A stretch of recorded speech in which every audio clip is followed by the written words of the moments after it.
Nakahandusay at wala ng buhay ang matagpuan ang isang lalaki sa isang irrigation canal sa Zone 5, Barangay San Jose, Pangaraon, Nabua, Camarines Sur, alas 11:15 ng umaga nitong Lunes. Kinilala ni Police Captain Lisa Jane Altesa, tagapagsalita ng Camarines Sur Police Provincial Office ang biktima na si Eric Murata, 37 anyos, binata at residente ng Barangay Antipolo sa bayan ng Tinambak. Ayon sa tagapagsalita, nakitaan ng mga saksak sa katawan ang biktima.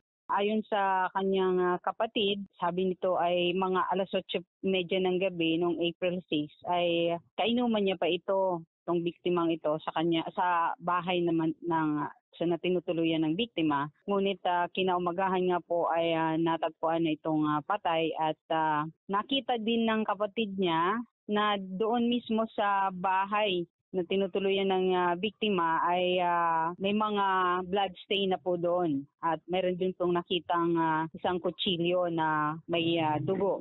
Samantala sa parehong araw, isang lalaki rin ang nadiskubring patay sa gilid ng kalsada sa Sitio Mayon, Barangay Toytoy, Garche Torena, parehong lalawigan. Ang biktima ay kinilalang si Junjun 4, magsasaka at residente ng Barangay Lidong, parehong bayan. Ayon sa tagapagsalita, ang biktima ay may head injury nang matagpuan ng isang concerned citizen.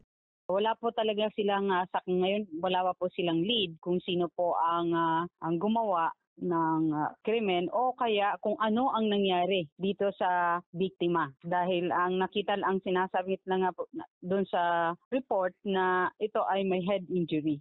Patuloy pa rin ang ginagawang investigasyon ng Camsur Police upang mapanagot ang mga nasa likod ng pagpatay. Para sa mga balitang tatak, Bicol, Rose Bilista.